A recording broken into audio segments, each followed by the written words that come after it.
to know if you're even sorry. Are you sorry for what you did? Your mom was sleeping? Yeah, she was sleeping. Exactly did you cut her? At first, I cut her right here. Else to her, or did she say anything to you or no? No, she just screamed. She just screamed. Yes. Days with blood. There was so much blood. It was all over me. This is Ethan Crumbley, a mass shooting suspect facing multiple charges in Michigan. We are all here because of me. I cannot stop myself. I am a really bad person. On November 30th, 2021, 15-year-old Ethan Crumbley opened fire at his Oxford high school, fatally injuring several students and teachers. Teenager accused of killing 4 students at a Michigan high school will be in prison for life without parole. Ethan reportedly used his father's 9mm handgun, who called 911 once he found the gun missing within minutes. First responders arrived at the scene and evacuated everyone to safety. Sheriff's office! Yeah, we're here. We're not willing to take that risk right now. I can't hear you. We're not taking that risk right now. Okay, well, come to the door and look at my bag, bro. No. Yeah, bro. He said bro.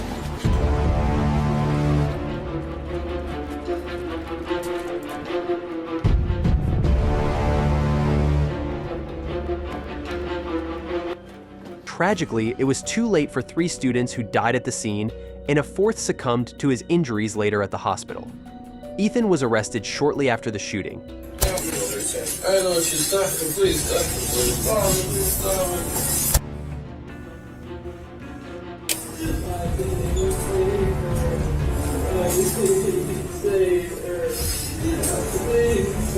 Stop it. What I heard you stop it. Why didn't you stop it? Why didn't you stop it? I know what you're stopping. Please stop it. Please stop it. Please stop it. Please stop it. Why didn't you stop it, God? Why didn't you stop it? Why didn't you stop it, God? His parents were called to the station, where they confronted him. Ethan's only concern was his cat, Dexter.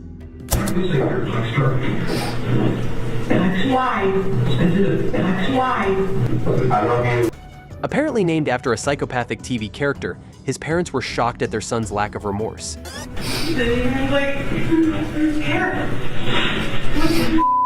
Ethan was charged with first-degree murder and terrorism. In court, the prosecutor laid out the seriousness of the case. But everyone else is here in this courtroom today because this defendant made the decision to kill 4 other people and to take their lives instead of his own. Ethan's chilling journal and text messages were presented as evidence. It contained a list of things he needed for the shooting, including pistol mags, a mask, and a knife. His desires for the shooting were written in graphic detail. So in the margin there, it says, "I wonder what life in prison will be like." And then throughout this page, the defendant wrote a list of items. It appears that he plans to take on November 30th. Yes. Tell us about that. It says 1 9mm pistol, extra mags. And then to the right it says half-blood, and the word underneath that it says fuck. And then 2 to 5 Molotov cocktails. 1 to 3 powdered, I believe it's NOS flares. Pair of gloves. A hat, jacket, mask, knife. Ethan wrote that he wanted his victims' parents to suffer. I want for the parents to see their kids burn to ash and bawl their eyes out. He also mentioned a failed plan of kidnapping and murdering a girl next door. I started making a plan. It was a plan to kidnap and kill her. I talked to find out where she lives and found out she lives a 5-minute walk away from me. I made this plan to break in the BR bedroom at night and kidnap her with an industrial-sized garbage bag. A week before the shooting, Ethan did a bunch of Google searches about prison sentences in Michigan. He Google searched, what is the worst prison sentence you can get in Michigan? What about item 9? He wrote, what is a life sentence for a 15-year-old? That's what he actually searched on his phone in Google? Yes, that's what he entered, correct. And this was 1 week before the shooting? Yes. What about item 11? What is the sentence for a 15 to life? One day before the incident, he recorded his thoughts and plans for the shooting. Walk to the dividend between the boys and the girls' bathroom. I will have my bike jacket on, and I will walk beyond someone, and I will shoot a bullet in their school. I'm going to open fire on everyone in that hallway. The hallways are too jam-packed. I want to try and hit as many people as I can. I will reload, and I will find people hiding. I'm going to teach them a lesson of how they're wrong. Ethan went on to say how he couldn't get the idea of killing people out of his mind. I thought about this a lot. I can't stop thinking about it. His school principal took to the stand, where she recounted how she desperately tried to save one of the victims. It was crushing, and I had to help him. I just needed to save him for his mom, that I needed him to hang with me. I could taste his blood. There was so much blood. It was all over me. Ethan initially pleaded not guilty on the grounds of insanity. He had several chaotic meltdowns while in custody. Why did you stop it? Why did you stop it? I know she stopped it. Please stop it. Please stop it. Please stop it. Please stop it. Please stop it. Why didn't you stop it? One time he asked for help. The other time he kept yelling, "Oh God, why didn't you stop it? And I'm sorry." Why didn't you stop it, God? Why didn't you stop it? Why didn't you stop it? A mental health expert said Ethan had a psychosis episode and deemed him mentally ill. Someone who's saying, God, why didn't you stop it? And that's exactly how psychosis works. You engage in an action and somehow you don't understand the outcome of the consequences. He's having a panic attack and a break with reality.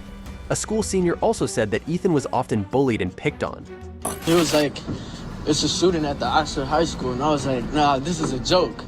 He was like, no, bro, this is serious. Do you know any of the students? Do you know who this 15-year-old is who did the shooting?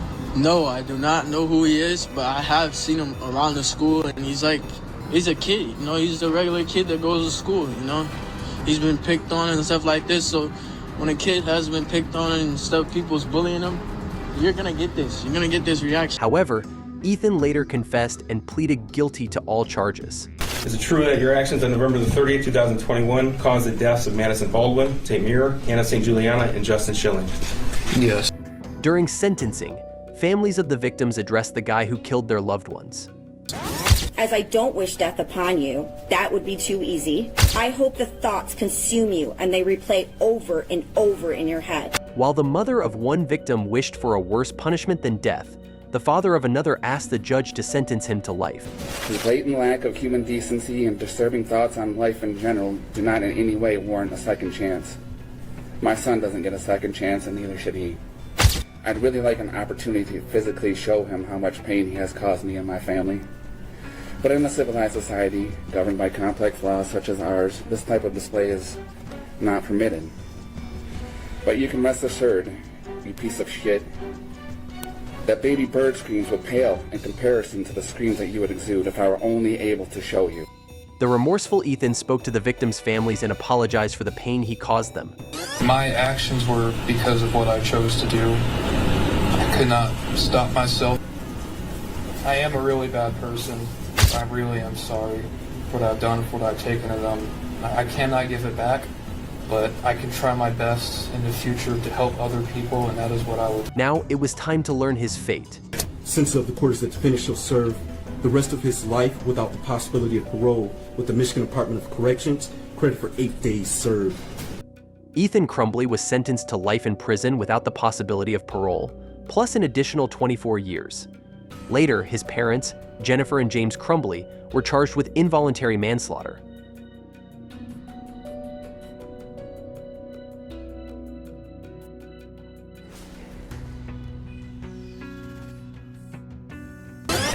Is it true that you asked him to buy the firearm? Yes. Is it true that you gave him your own money to buy that firearm? Yes.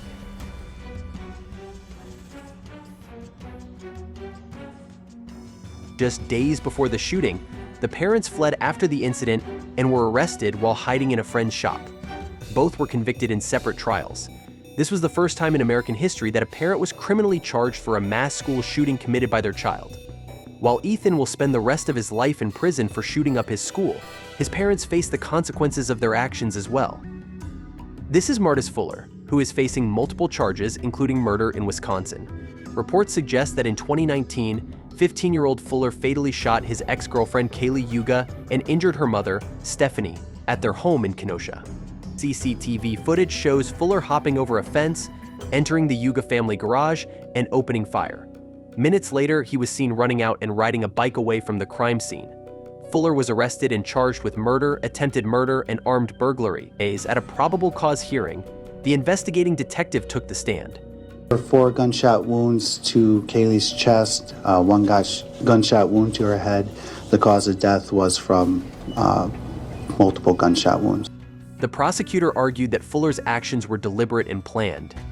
He already has a bike that is his bike that's stashed at that location. He brings with him, we believe, a change of clothes. He also said there was a pattern of disturbing behavior. Fuller regularly stalked the victim prior to the shooting. A friend of Kaylee testified that even after she broke up with Fuller, he kept trying to meet her. Outside because I was afraid of him hurting her. I begged her to wake up her parents. She wasn't going to, but eventually she did. Kaylee's boss said she lived in constant fear of Fuller. She also quit her job due to regular harassment. Then, Stephanie took the stand and recounted the night her daughter was murdered. I heard a shot. I stopped in my doorway and I looked at him and I said, "Oh my God, Martis." I said, "Please, you don't have to do this." And he looked at me and he said, "Yes, I do." Is that a bag you recognize? Yes. Yes. Okay. That's the one that had the gun in it? Yes. Yeah. And is that the actual bag that you were handed by Martis? Yes. Eventually, Fuller was found guilty of all charges. We, the jury, find the defendant guilty of first-degree intentional homicide. This is when he completely broke down. Stephanie remembered her daughter in her victim impact statement. She was always by my side and she was my biggest cheerleader. Now I'm lost. I just feel so lost without her. Fuller didn't address the court directly. Instead, his attorney read out a written statement. I am not the person the media has made me out to be. Despite the hatred that is against me, I still am sorry. However, the judge was having none of it. I don't have any ability to trust that you will never commit these acts. You are a very dangerous and a damaged human being. Finally, it was time for Fuller to know his fate. He was sentenced to life in prison without the possibility of parole. The court orders that on count 1, you are sentenced to life in prison without eligibility for extended supervision. On count 2, the court is ordering 15 years in prison, followed by 6 years of extended supervision, consecutive to count 1.